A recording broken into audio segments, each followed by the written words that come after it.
Hello, welcome to my studio. This is your instructor, Linda, and this is video project number 2.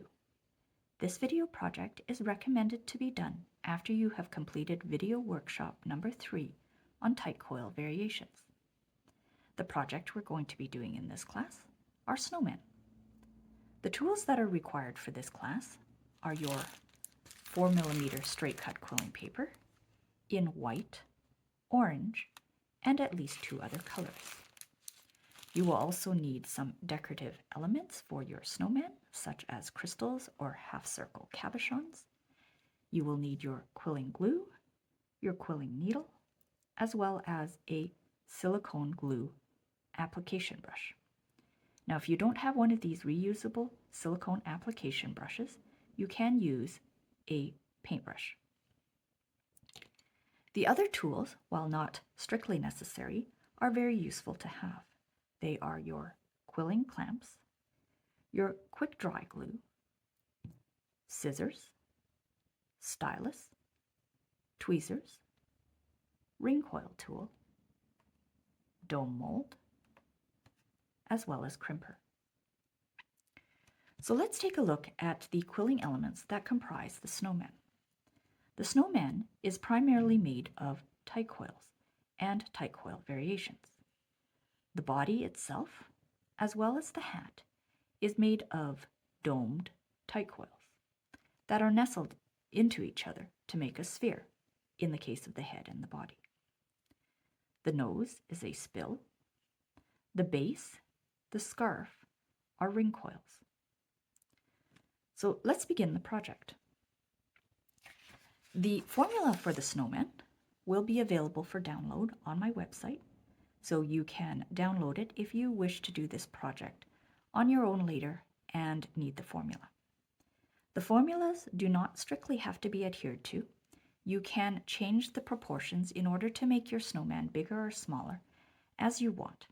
Just remember to keep everything in proportion. So let's begin the snowman by making its body and its head. So its body and its head is made of white quilling paper. So let's begin with the lower body, which is 20 white 4mm quilling paper. Let's count this out. 1, 2, 3, 4, 5, 6, 7, 8, 9, 10, 11, 12, 13, 14, 15, 16, 17, 18, 19, 20. Okay. So for those of you who are not comfortable with nestling your paper, go ahead and glue these papers end to end so that you have one long strip to quill. For those of you who are comfortable with nestling, it is the easiest and fastest way to nestle, so you don't have to glue a gazillion sheets. So here we go.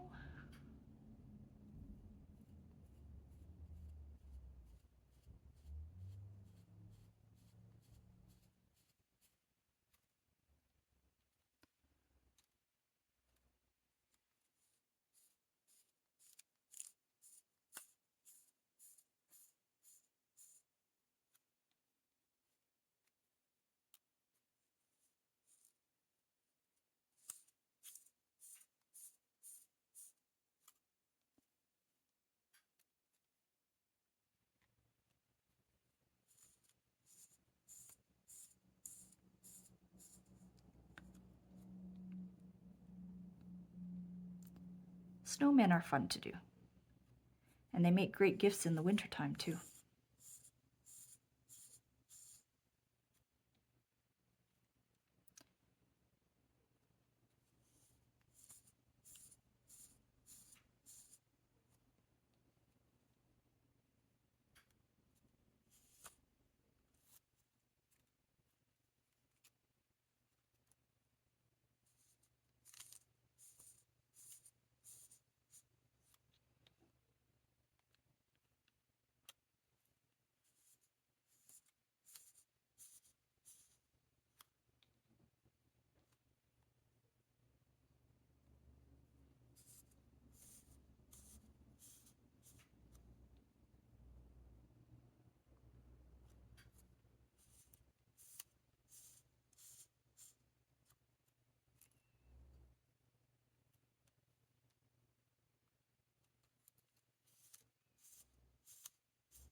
I think perhaps next time I'm going to turn on some music.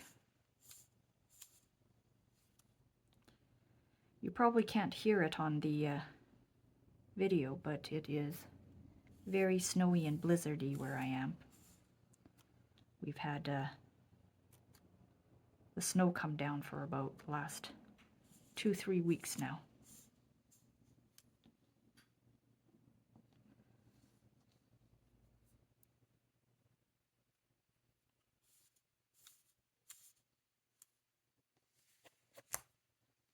Almost done.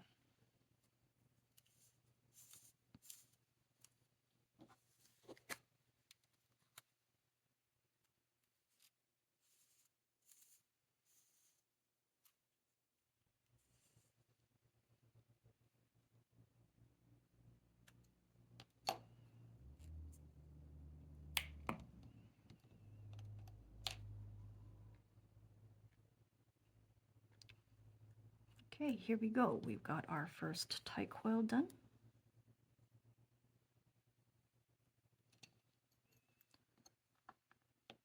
There we go. So the second half of the lower body is made of 18 white strips. Let's count 1, 2, 3, 4, 5, 6, 7, 8, 9, 10, 11, 12, 13, 14, 15, 16, 17, 18. Now, if you're wondering why the first half of the body was 20 strips and the second half of the body was 18 strips, it's because we actually need the second tie coil to be slightly smaller than the first tie coil. And the reason why is we need to be able to nestle the second tie coil into the first one when we create the dome in order to make it look like a realistic circle or sphere. If you make them both the same size, what you'll find out is that they won't nestle into each other perfectly, and you'll end up with kind of a oblong oval instead of a perfect circle. Now, one of the most challenging things about this particular snowman project is that you do have to keep a fairly consistent quilling hand. If you quill and you use a tighter or looser quilling hand, then what that does is it makes your quilling element slightly out of proportion. And when you complete your snowman, the various different parts of it will look a little bit distorted as opposed to perfectly proportioned. So that is one thing to keep in mind when you're doing this project.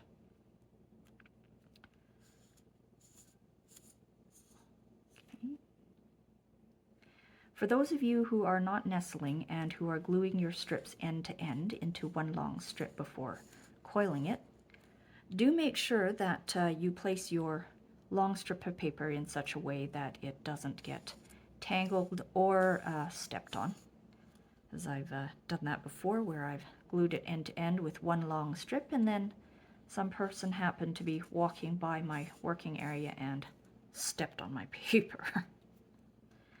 All right.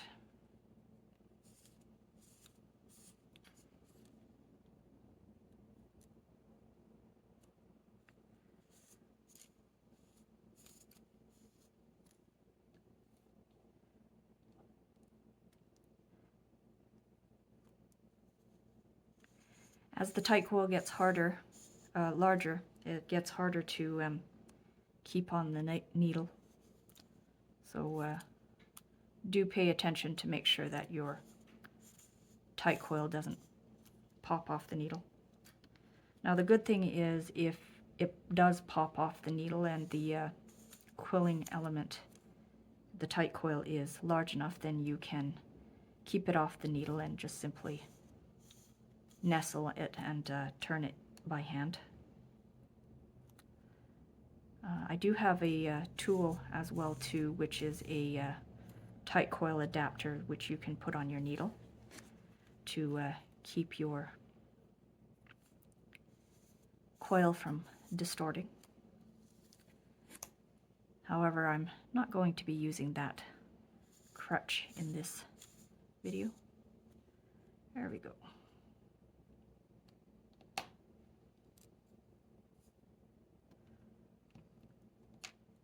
Here is our second tight coil.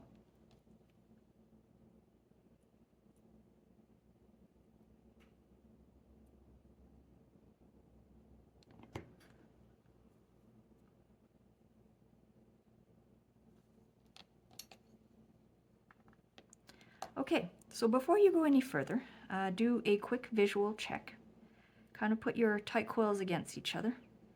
And the first tight coil should look ever so slightly smaller than the second tight coil, which it looks like it is in this case. So now what you want to do is you want to dome these into a half circle, being as consistent as you can.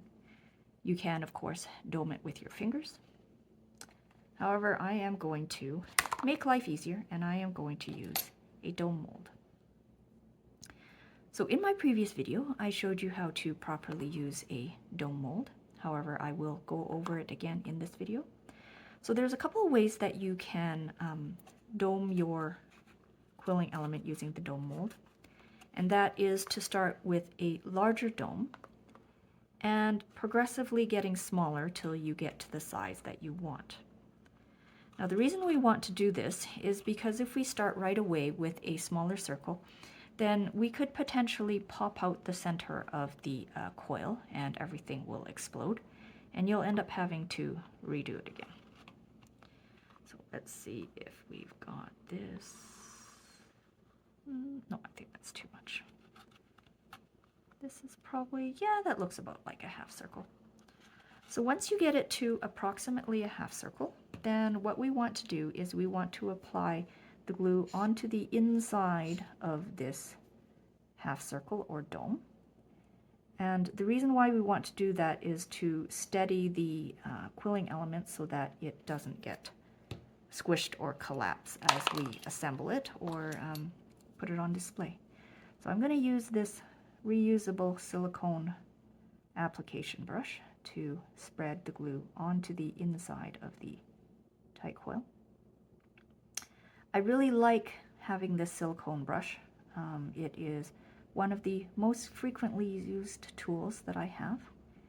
And the nice thing about it is, unlike a regular bristle brush that you use for paint, it doesn't have any little bristles to fall off and get into your project.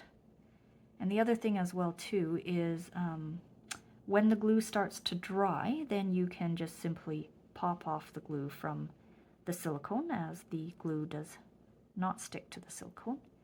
And then the brush becomes reusable again. Whereas if you use a regular paintbrush, you do have to make very, very sure that at the end of the project you completely wash out the bristles of your paintbrush. Otherwise it's going to stick together into a lump and then you'll have to throw it away and get yourself another paintbrush. Okay, so I've applied the glue onto the inside of this half circle here, and I'm going to set it aside to dry. And I'm going to do the same thing to the other dome. And I'm going to show you an alternative way to make the dome on the dome mold without having to go from larger to smaller. And that is to place your circle onto the dome mold and to push from the center of the circle outwards. And it's very important to do it that way as opposed to grabbing the side and pushing down, because if you grab the side and you push down, what you could potentially do is you could make the paper slip past the edge of the paper that's next to it. And then what you'll end up doing is you'll end up having the center of your tight coil pop out and unravel. So pretty important when you're using the dome mold to firmly press down on the half circle because that is the way that you get a nice smooth circle as opposed to one that is sporadic with ridges in it. Okay, so here we go. We have the half circle. Does that look about like a half circle? And maybe I'm going to go a little bit more. Let's kind of visually look at it, and if it looks like a half circle, then you've done it right. I'm going to put aside my dome mold here.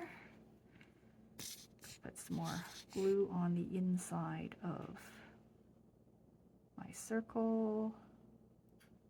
Now, if you don't have quick dry glue, regular glue will work as well. You just have to wait a little bit longer for it to solidify and to dry before you can assemble it together. It's pretty important to make sure your domes are completely dry before you start assembling it. Otherwise, then the element is unstable and you could potentially squish it. Okay, so, and because this is on the inside of the snowman and no one sees it, feel free to use as much glue as you want. Generally on the outside and visible areas, you do want to go easy on the glue. Otherwise, you'll get lots of glue marks and dandruff looking things from the glue flakes.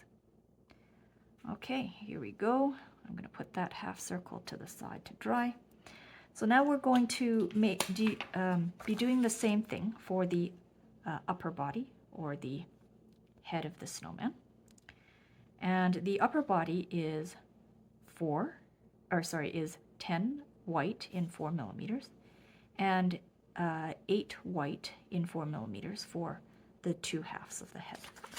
So let's go ahead and count out the strips. Let's do, how many we got here? 1, 2, 3, 4, 5,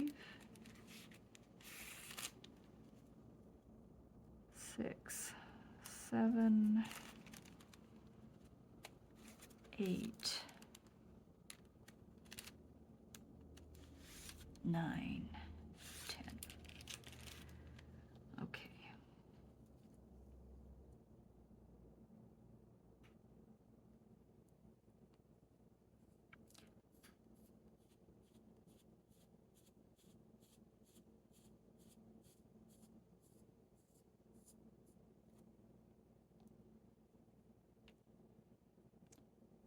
Go.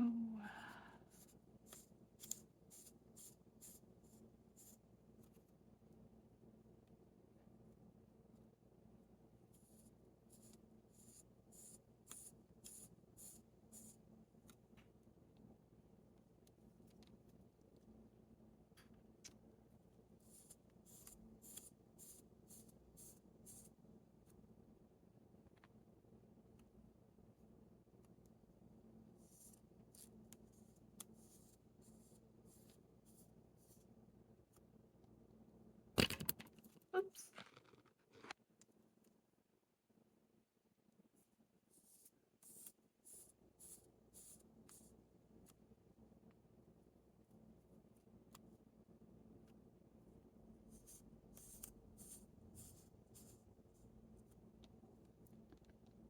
Almost done. How are you guys doing?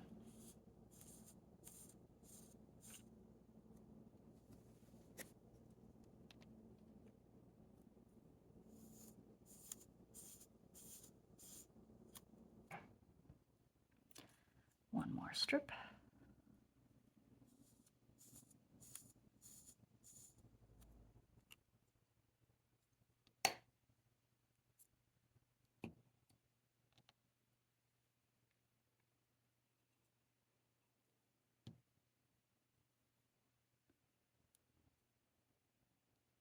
Okay.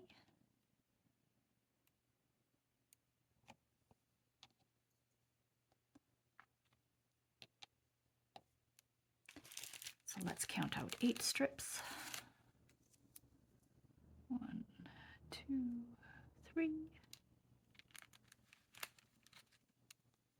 1, 2, 3, 4, 5. There we are.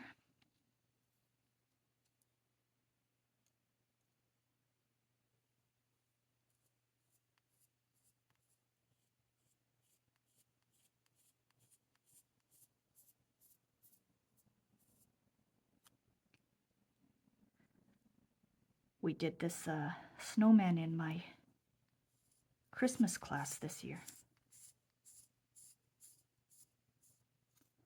It's so adorable when you put 12 little snowmen side by side for a picture.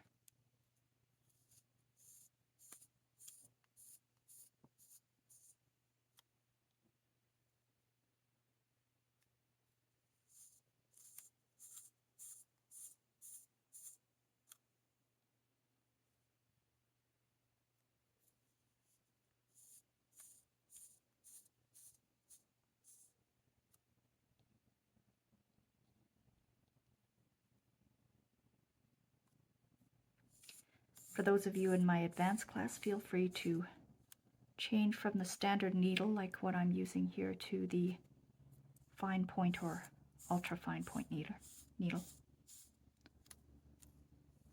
For the snowman, though, it's not super essential to have a small hole in the middle of the tight coil. We'll mostly be covering it with decorative elements anyways. Those of you who are wondering why I tug at the edge of the paper when I finish my tight coil, just kind of a quick check to make sure that the tension or the tightness on the tight coil is what I want it to be. Because again, it's very important to keep a consistent tension on your quilling hand so that your circles are proportional. So before I go on here, I'm just going to do a quick visual check. And it does look like in this case that my smaller circle is a little bit too small. So I must have used too tight a quilling hand when I was doing it.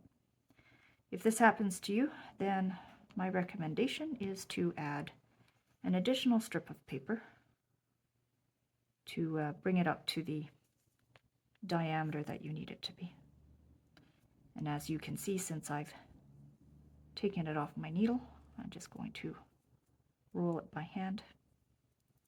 Some of my students find that when the tight coil gets to a certain size and it's too hard to keep on the needle, then they will take it off and roll it by hand. It is faster though if you do keep it on your needle, and it is a habit that you do want to try and keep.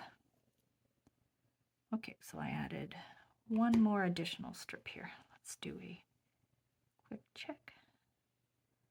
Yeah, that's about right. So when you're checking the rim of your circle in your larger one versus the smaller one should be just a little under 1 millimeter difference or so. Okay, so let's take a look here. Does that look like a half circle? Yeah, that looks about right. Okay, let's do some glue.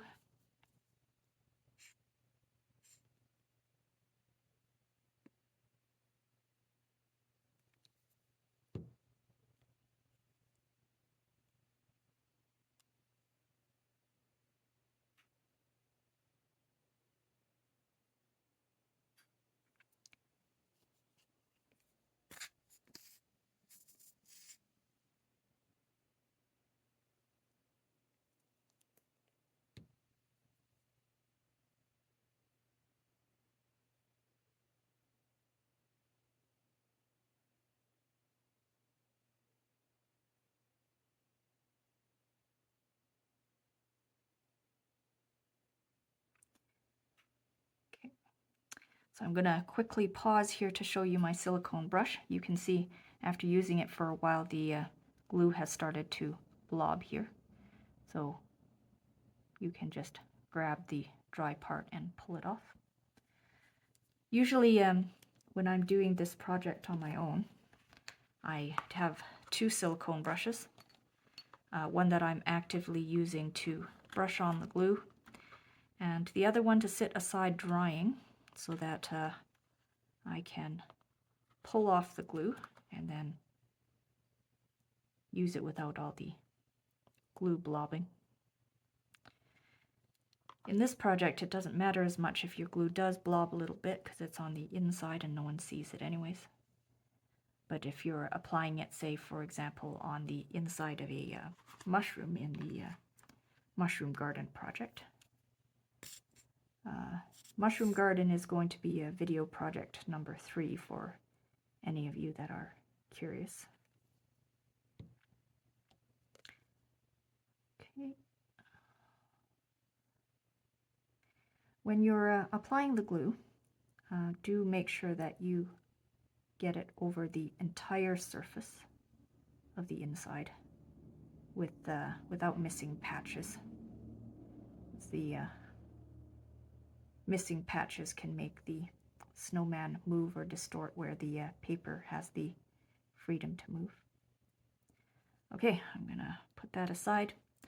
So looking at these half circles, it does look like the one on the bottom has mostly dried on the first part.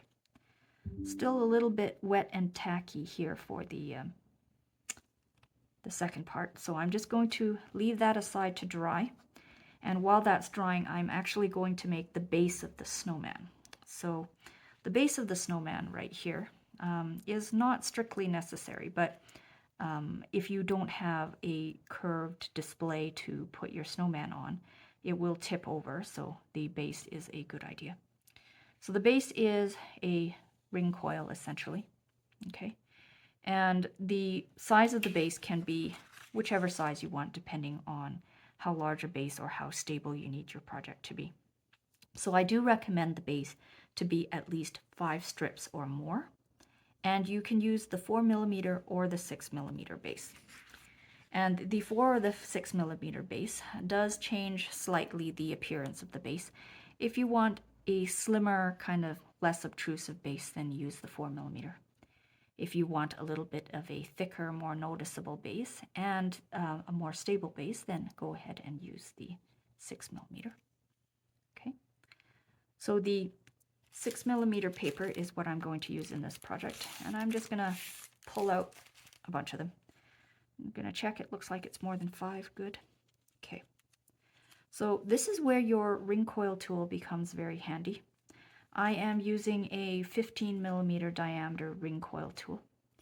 If you do not have a ring coil tool, you can pick up any cylindrical object that is approximately this size, and you can wrap the quilling element around it in order to make your ring coil. But because I do have a ring coil tool, I'm going to do it the easy way. So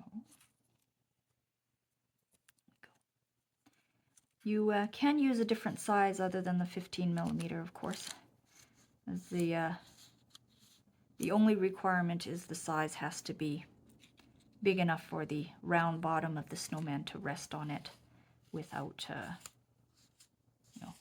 tipping over, and small enough so that your snowman's bottom or body doesn't fall so far down that it hits the table or the flat surface that you're putting it on. If you're using the 6mm paper, the base is deeper, so you're less likely to have that happen. Okay, so let's take a look at the size of this base here. So this is a relatively small base. I didn't grab too many strips. And I think I'm going to make the base a little bit bigger. I generally prefer my snowmen to have bigger bases.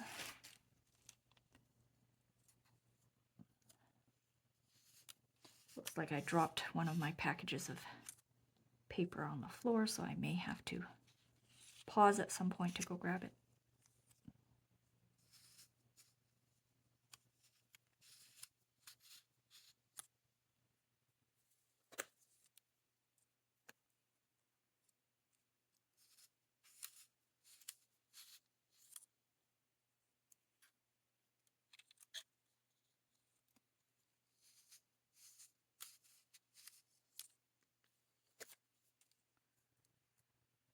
Looks like the domed quilling elements are drying quite nicely.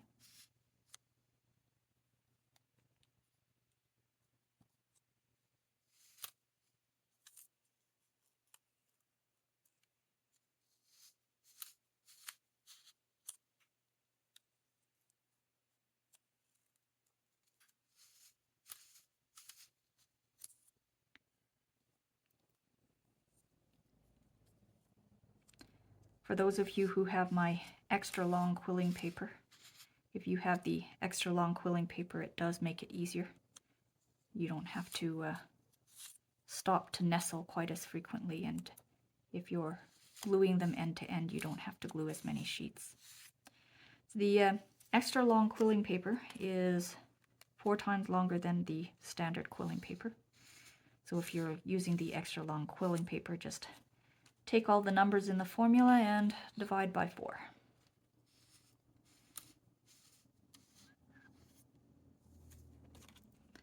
Does that look about the right size for a base?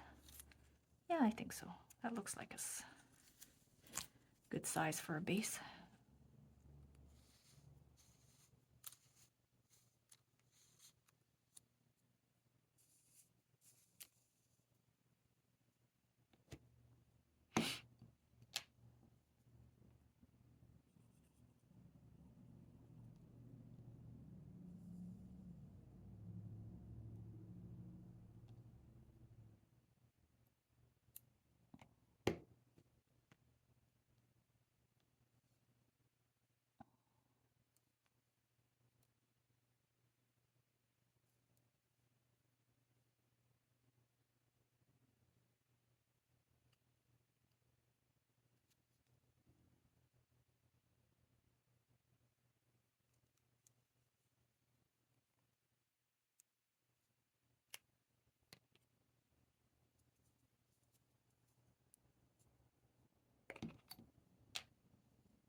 So here we go. Here's the base.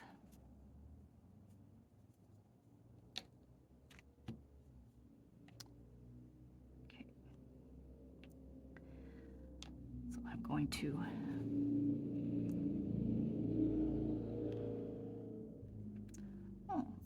sounds like someone's car racing outside my street today.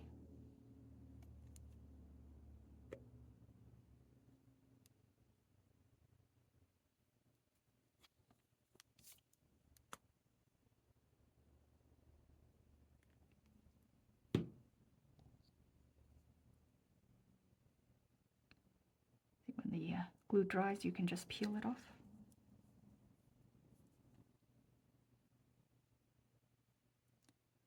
I do glue the bottom of the base just to keep it stable. You don't have to, of course, but I usually prefer to.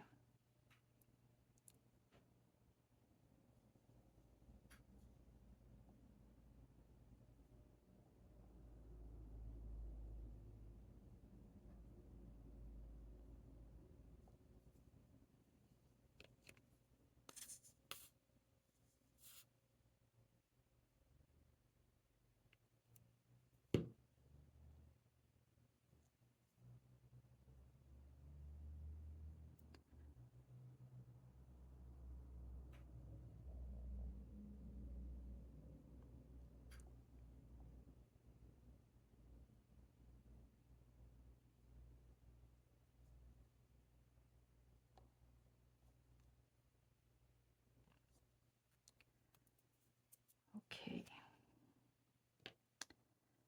All right, let's take a look. Yeah, that looks pretty dry. Okay, so at this point in time, if you have not finished your body and head of the snowman, or if your glue has not dried, you may want to pause the video to catch up. For those of you who are finished, let's start assembling it. So the one thing you want to pay attention to when you're putting these two half spheres together is the glue mark, or where the paper ends. You do want to make sure that you put the two ends so that they are together and they are at the back of your snowman, right? So here we go. And see how it kind of nestles when you push it in like that, right? If your glue is not dry and you try to push it together, your snowman is going to get squished. Okay, so what we're going to do here is we're going to apply the glue onto the inside rim of the larger circle. Before you start applying the glue, please do what I did and confirm that the sides of the two spheres will nestle inside each other. If it doesn't, then you may need to either redo your quilling element or make your larger circle bigger. Okay, so now where's that connection? Here it is.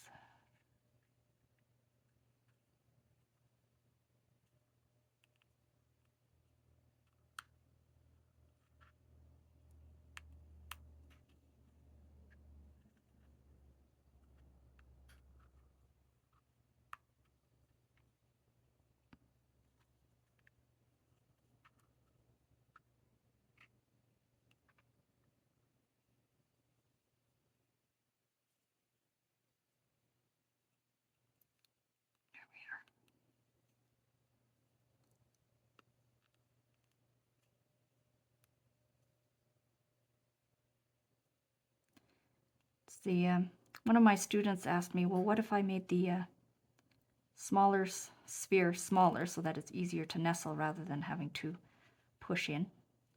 Which you can certainly do, of course, if you want to make your life easier, but when it's a tighter fit like that, you do get a more spherical looking circle rather than a cone. There we go. That looks pretty good. So now what we're going to do is we are going to pull over our base. Let's see if the base is dry. No, it's not quite dry yet. So let's just put this to the side then for now and assemble the head. Is the head dry? Yeah, that looks about dry. Let's do a visual check to make sure it nestles.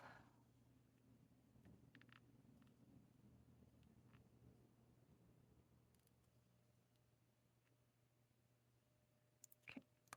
Looks to be slightly too big, so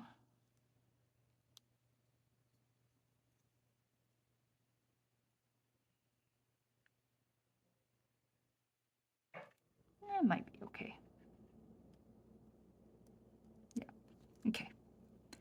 Let's add some glue.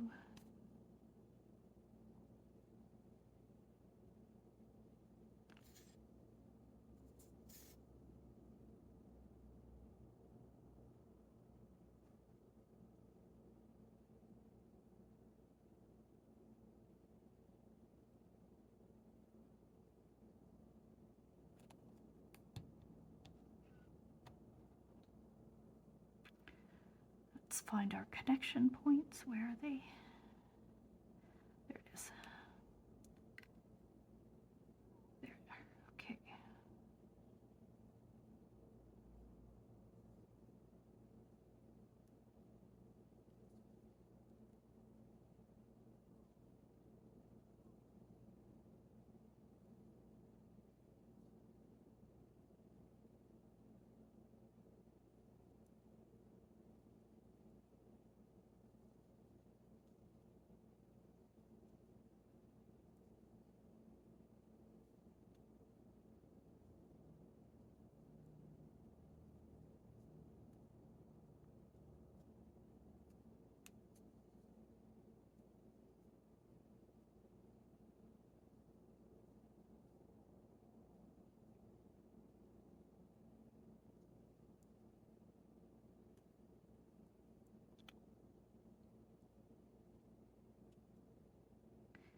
Okay, that looks about right. There's our head. Okay, so let's see, is the base dry now? Yeah, that looks pretty dry. Okay, so you can either put the glue side face up or you can put the glue side face down. It is up to you. Depends on whether you want that shiny finish on the top or the bottom. So I'm going to put the glue side down.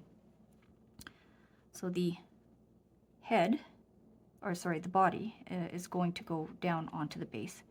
And do you see where the paper connected here? You want to put this face down into that hole. And the reason why is you want that to be hidden. I'm going to apply some glue to the rim of this.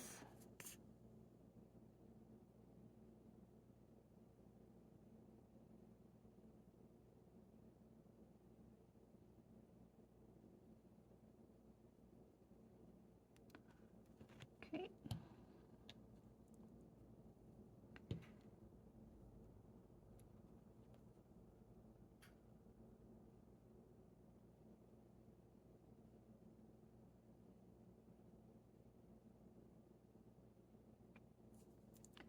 You do want to make sure you apply the glue to the part of the rim that contacts the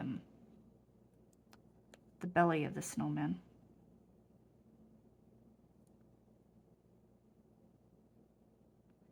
I might have been a little bit too enthusiastic about the glue here. Okay, so where's the bottom? There it is. So we will place the snowman on the bottom.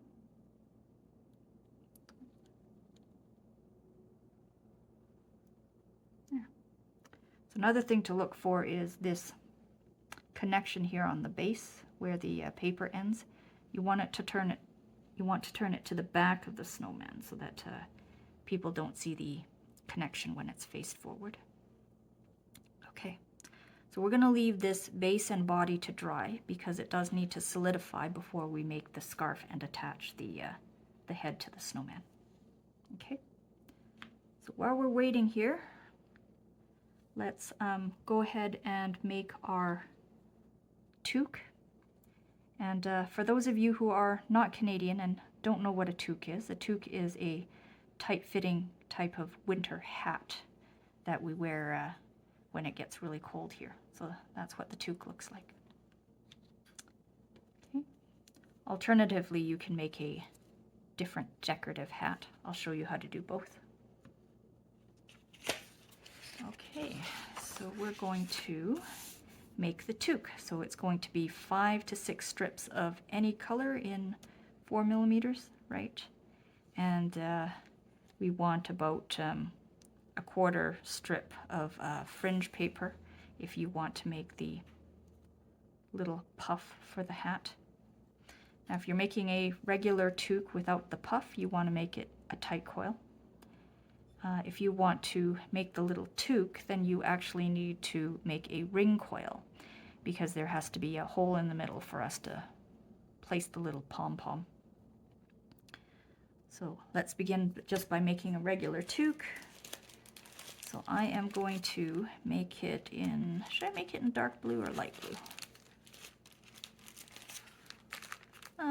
Let's do it in dark blue. Why not? So let's do 1, 2, 3, 4. I'm going to make my hat slightly bigger, so I'm going to use 6 strips instead of 5. Okay, so here we go. So if you're doing the toque, you can choose to make it all one color, or you can choose to blend it and to get different colors. So this one here, you've got the pink, and then I've blended the brown into it to give it a little bit of a fun color variation. It's the same thing I did with this hat. I used the light purple with the dark purple. Now you can do a full blend where you're blending the entire strips together, or you could do what I'm going to do, and I've got these little snippets of paper that is left over from my other projects when I cut off the end. I do like to keep these little snippets in like a little plate or a little container because they are very useful for blending and adding a little bit of color to the tight coil. So here's a little bit of the, don't know if you can see it, a little bit of the blue blended in with the dark blue there. And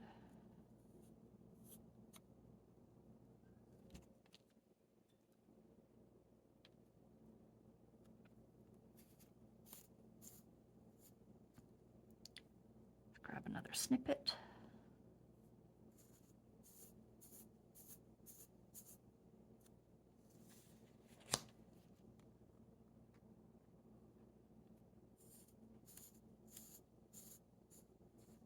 And you can randomize where you choose to put the little snippets.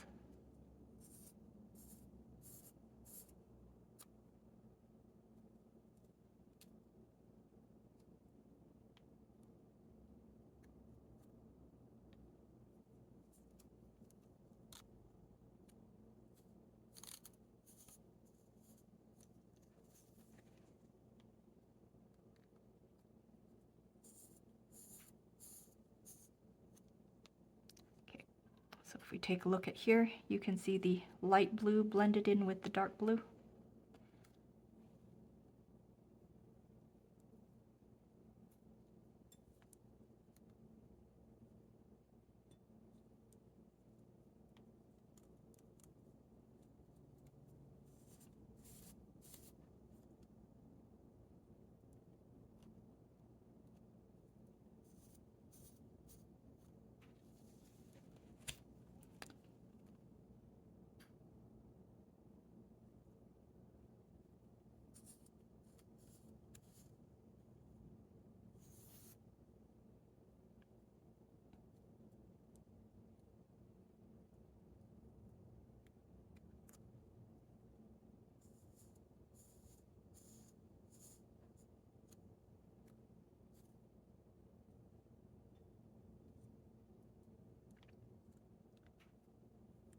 Okay, almost done my hat here.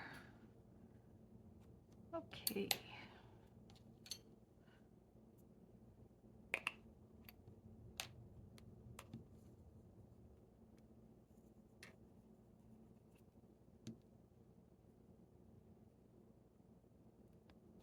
Okay, here is my first toque.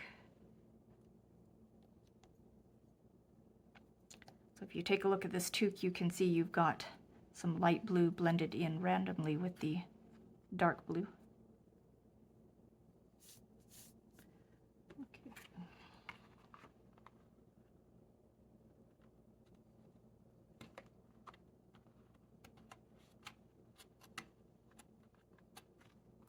Okay, so before I glue this toque down, I'm just going to double check to make sure that it's the size that I want relative to the head of the snowman. Does that look about right? I want my toque to be a bit bigger. I'm going to add some more to the edge of this. Do I have enough of these little blue strips for blending? I just have one more. Okay.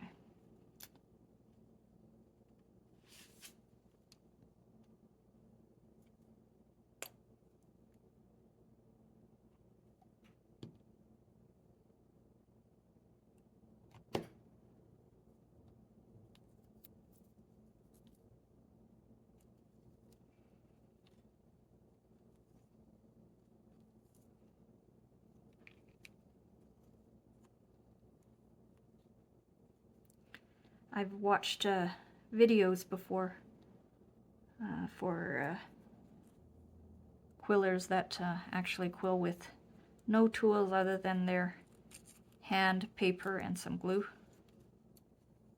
Really quite amazing. I prefer to use my tools.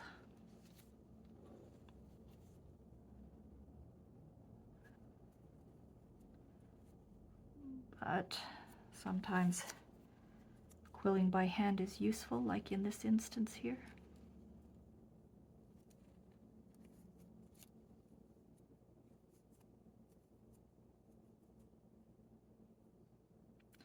The problem with quilling by hand without using the quilling tool is it's very hard to control the tension on the paper, which is pretty important in a project like the snowman. Okay, so let's take a look at this. I wonder if I made my hat too big now.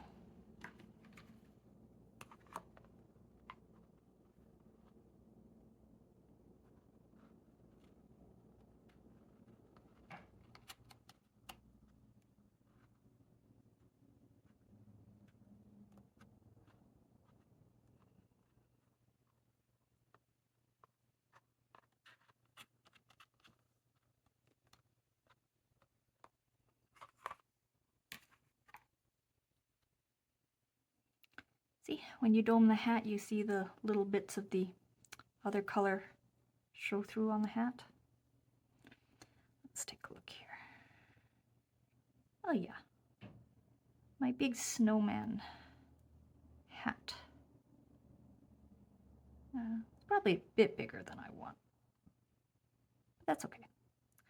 If you ever find that your snowman hat is a little bit too big and you want to decrease its size, what you do is you kind of take down the rim like this.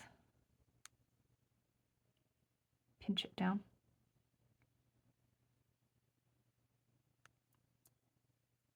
Creates a rim effect. Yeah, I think I like that. Okay, I'm gonna dome my.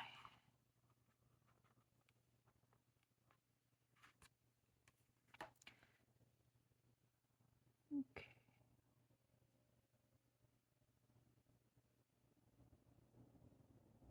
Okay, that looks about right. Okay, so once you're happy with your hat, just like you did with the body, do glue the inside of it. Keeps it steady and keeps it from moving.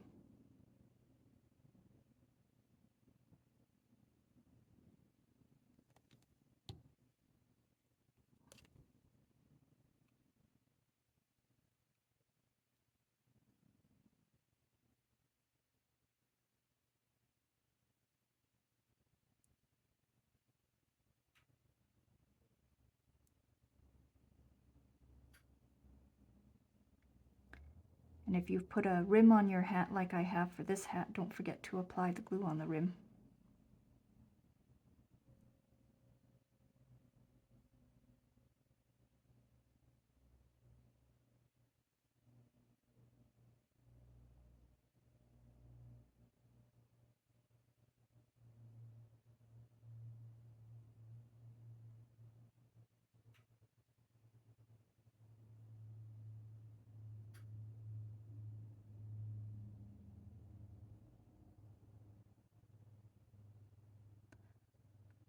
There we are. I'm going to put this hat aside for it to dry. Okay, so now this part is probably arguably the hardest part of the snowman, and that is to attach the head to the body. And you don't actually attach the head to the body directly. You actually attach the head to the body using a scarf. So this scarf here on the snowman is not just decorative, it is also a supporting structure in the snowman itself, right? So what we want to do here is we want to make a tight coil that is just big enough to rest on the bottom with the top resting inside and contacting the edges. Probably sounds a little bit complicated. Let me draw you a diagram. So let's pretend that this is the bottom of the snowman, so that is the stomach. And then this here is the top of the head, right here.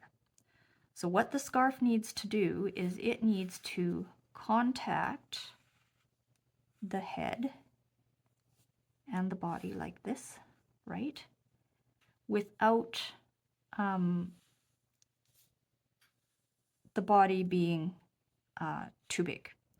So like this, for example, the bottom and the top rests on the rim and they don't contact each other, which is fine. If you're really good, what you can do is you can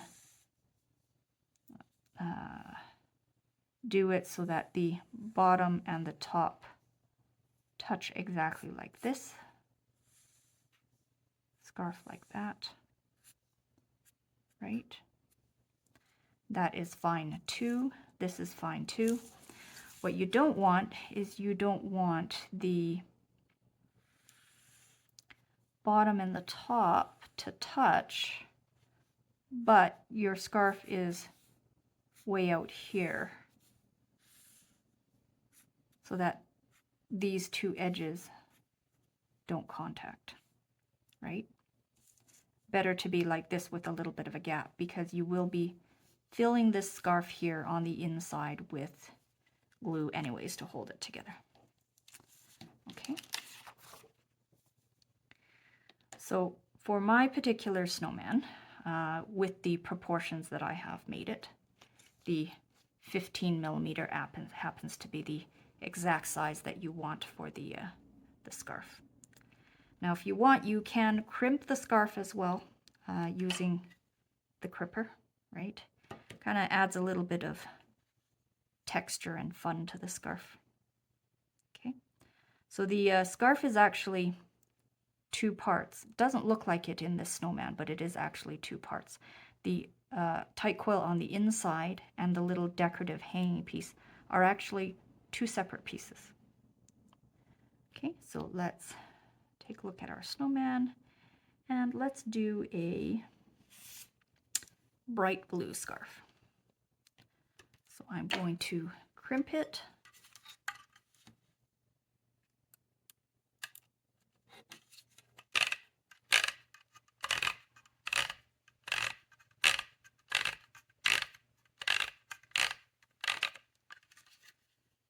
There we go.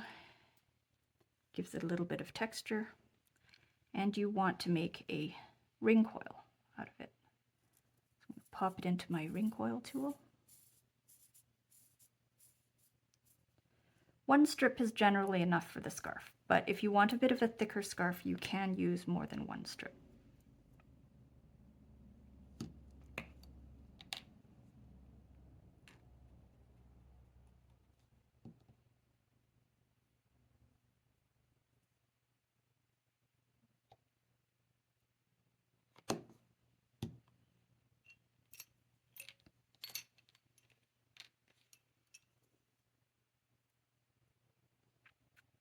Okay, so here we go. We have a ring coil, and this ring coil goes on top of the snowman like that, with the head on top.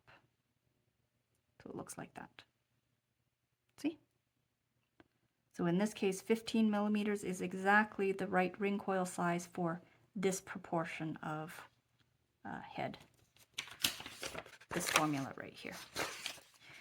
If you don't use exactly the proportions that I've made in this exercise today, then you will have to adjust the size of the scarf ring coil yourself to make sure that it fits. Okay, so then what I'm going to do here now is I'm going to put some glue on the bottom of this scarf and place it in the center base of my snowman right there.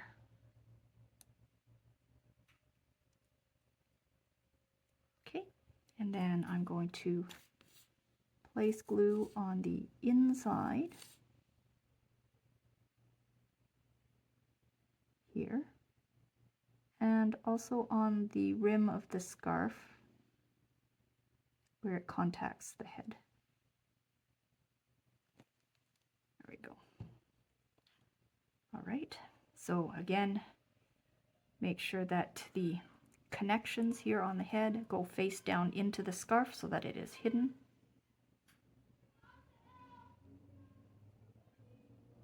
Okay, so the head goes onto the body just like that. And then we're going to place the snowman to the side so that it can dry.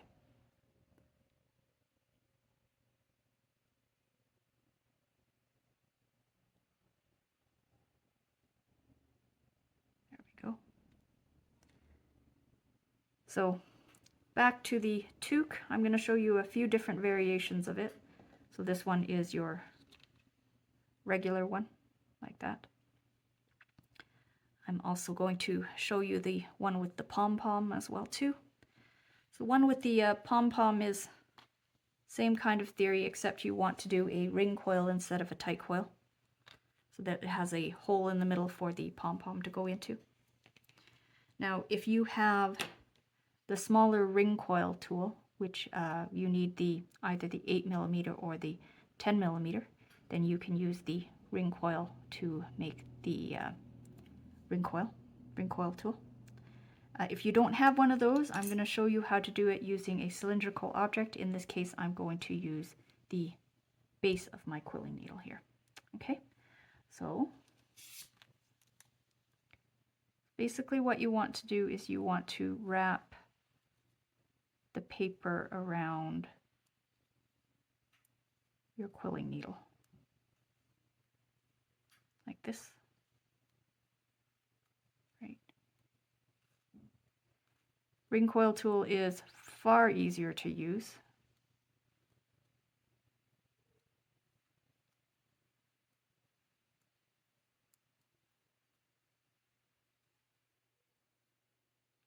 See, it's got a little ring on it.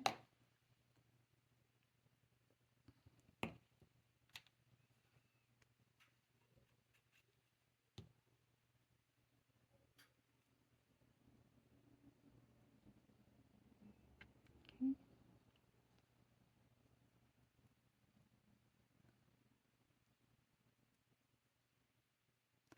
So here's the start of my hat with the ring coil.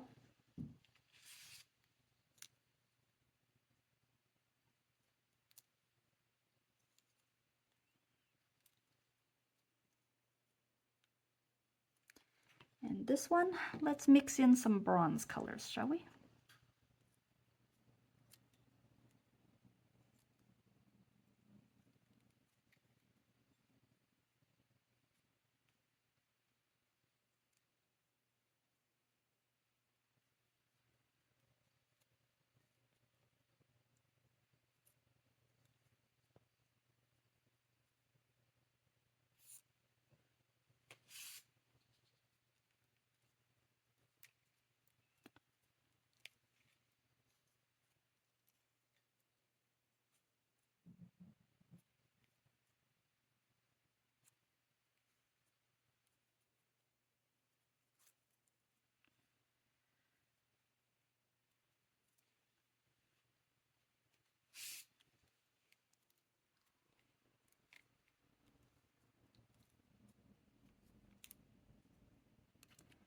It's been a while since I've made a ring coil without a ring coil tool. But I thought I'd show everyone how to do it in case they don't have one.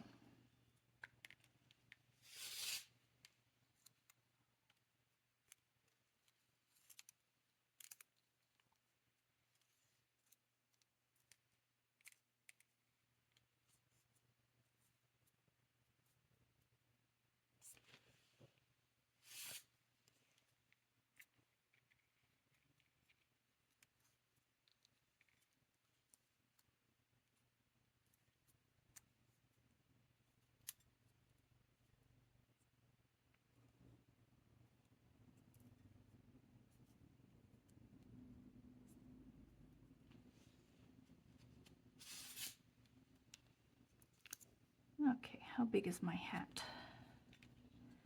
Is it big enough yet? I think it should be after this strip.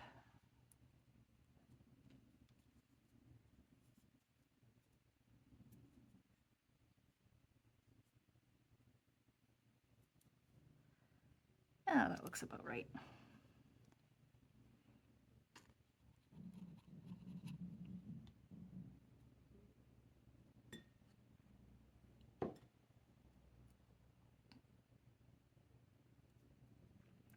Okay, so we have a ring coil here.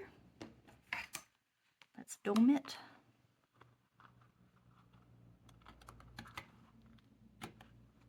So it looks like that.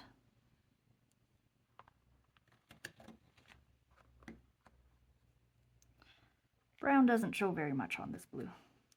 Usually if you use a more contrasting color, it shows a little bit better. So I'm going to glue the inside of my toque.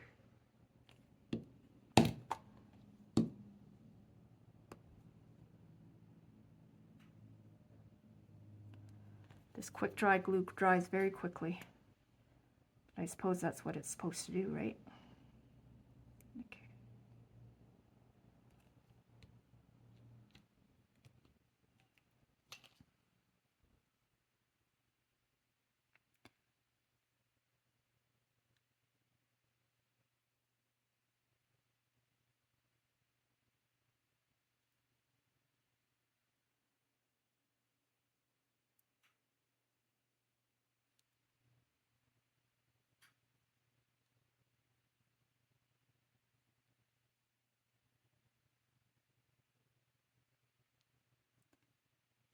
There we are. We have the bottom of our toque with the pom-pom. Right? Place it aside to dry. So now to make the pom-pom part of the hat, you need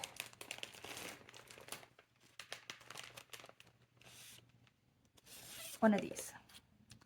So this is a connected fringe paper. So it's got small cuts in it, which will make the frilly part of the hat. Okay. So I happen to grab a brown strip here. Right. So if you've watched my other video on 3D quilling, this is just a reminder on how to prep your paper. You want to cut the two ends off.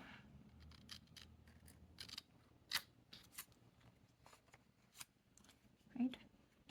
And normally for connected fringe paper flowers, you would want to clean up the edge as well too.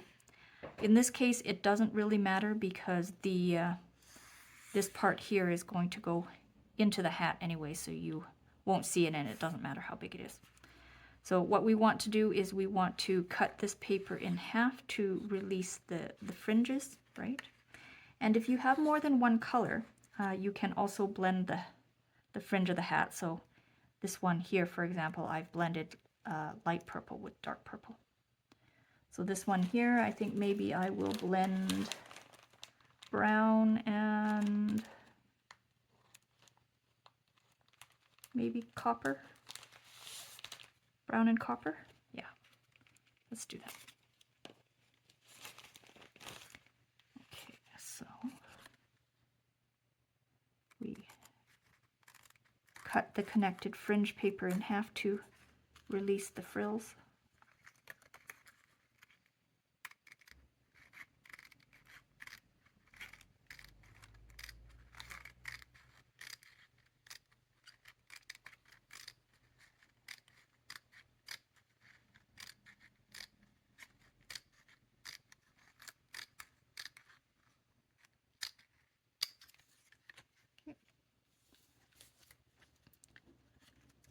Save the other half for another project.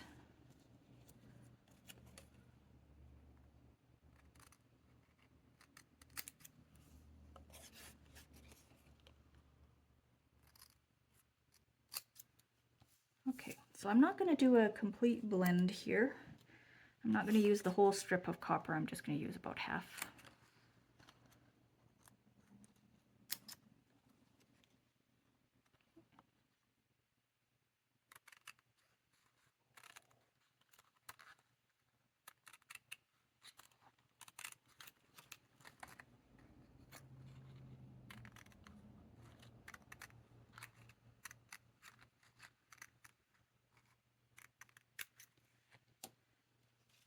Okay. Here we go.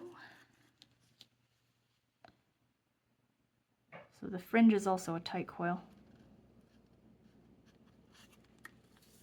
I'm going to nestle in this copper into the dark bronze.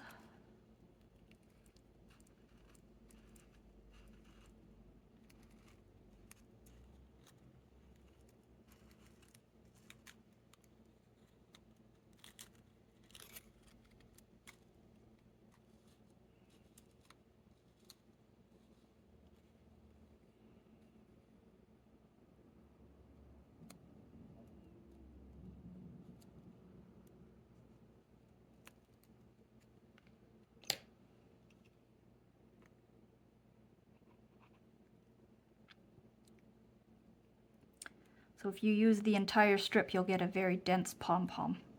If you want it to be a little less dense with less frills, then just make your strip smaller. Okay. So here we have the base of the pom-pom. So what we want to check to make sure is that it actually goes into this hole here. Oops, it doesn't. So you know what I'm going to have to do is I'm going to have to make this pom-pom smaller. doesn't do that.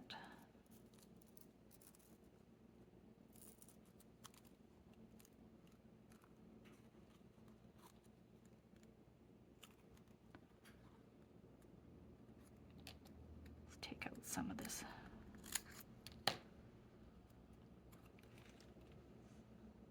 Okay, let's check. Yeah, that goes in now. Okay.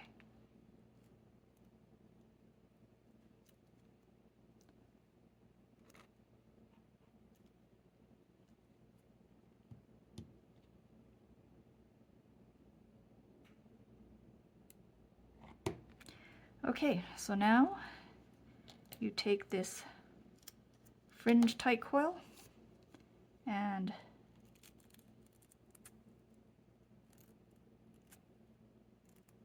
open it up.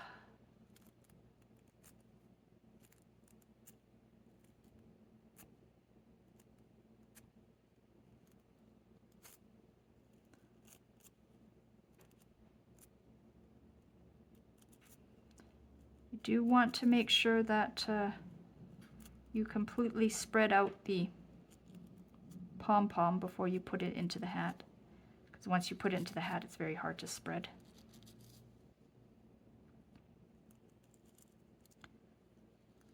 So this pom-pom here is a little bit bigger than the one in my demo.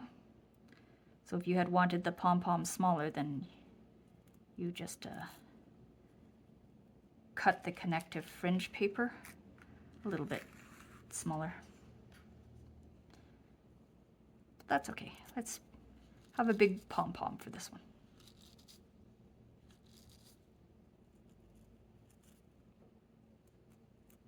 There we go.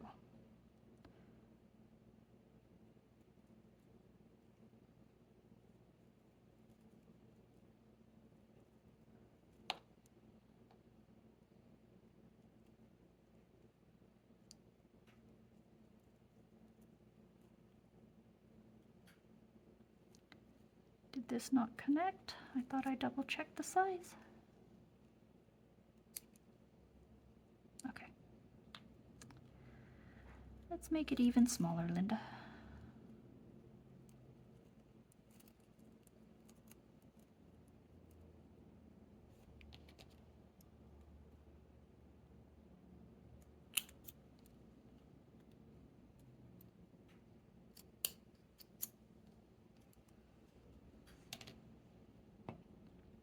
Alternatively, I also could have used a larger diameter of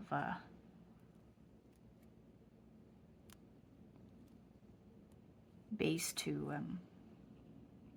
make the ring coil hole bigger in the ring coil in the hat.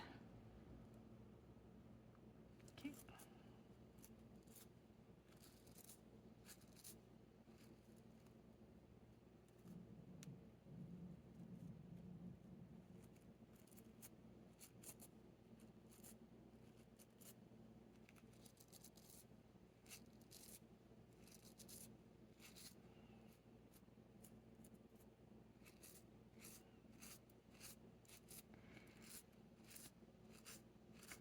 If your hat pom-pom is a little bit too big or bigger than you want and you want to make it smaller, but you've already cut the paper, you can also trim it.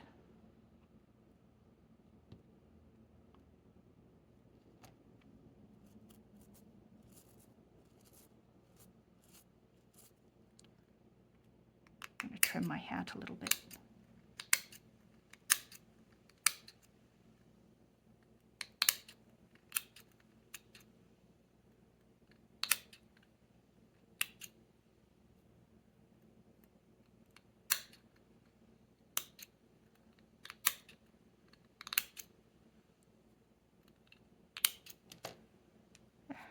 Smaller pom-pom now.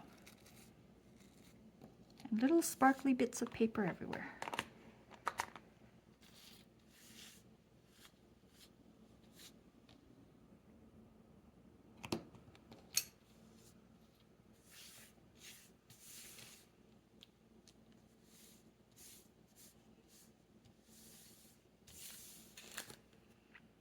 Okay.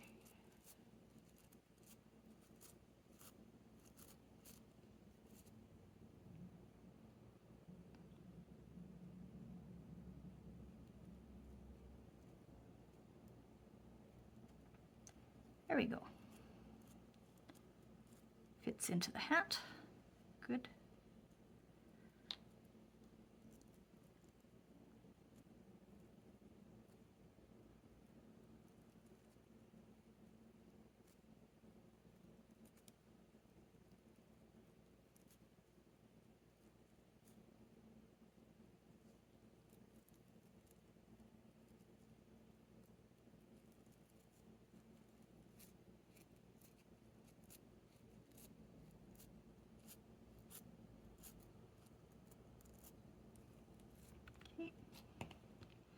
So you do want to put a little bit of glue onto the rim of the hat before putting the pom-pom on. That keeps the pom-pom in place.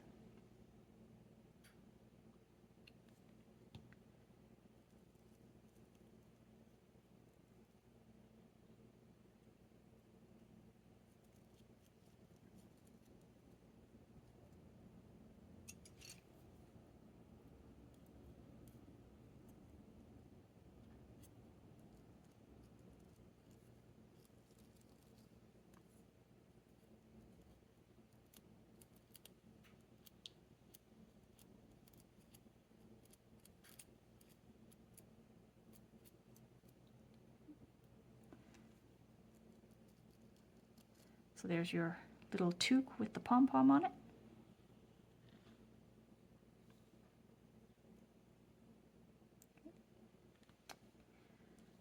Okay, so let's check to see my snowman. Looks like it's starting to dry. It's not quite perfectly dry, still a little bit of glue and tack there. Okay, so we're gonna make the tassel part of the snowman now. And so you can make the tassel as long or as short as you want. I'm gonna make mine about half a strip.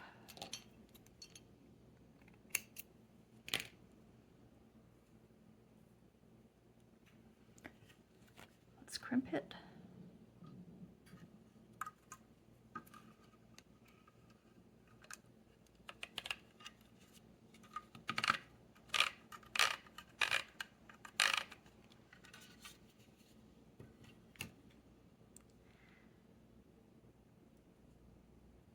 I'm going to take a strip of blue paper here, and I'm going to make a little frill on the end of my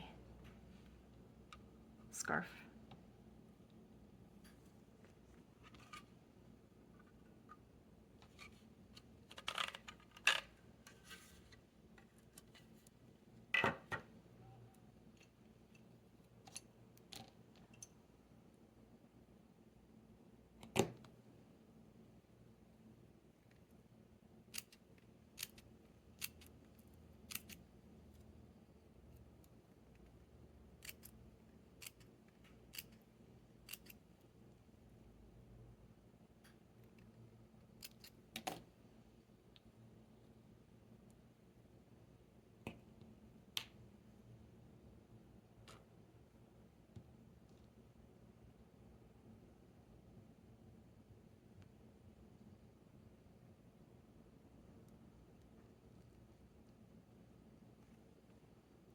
I usually crunch it a little bit to make the tassels more obvious.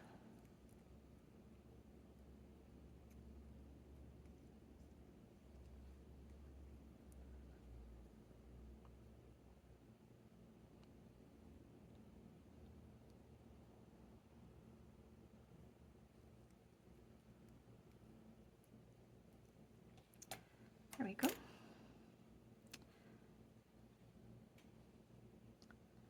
So then this tassel goes onto the belly of the snowman and wraps around like that. I think I made mine a little bit long. Let's see if it'll go.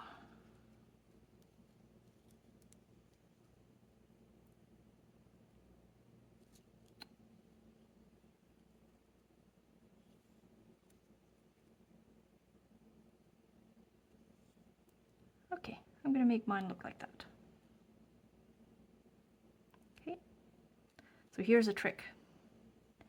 You want to attach the bottom part of the tassel onto the belly of the snowman first. Then wrap the scarf around, and then glue the second part of the tassel down.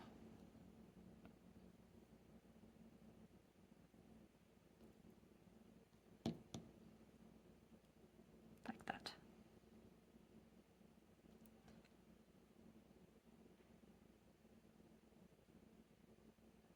If I had made the scarf longer, I could have wrapped it a couple of times around the neck of my snowman. You can play around with the scarf length a little bit and make it the size that you want.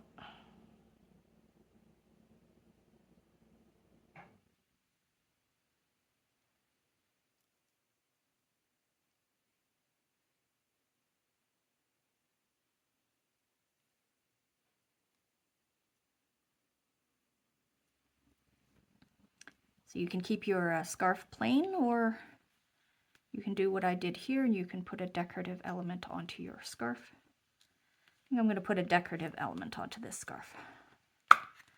Let's use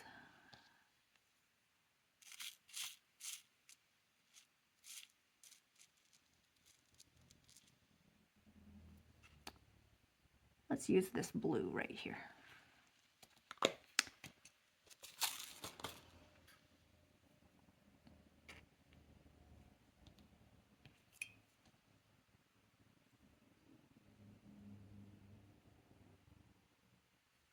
Does that look cute?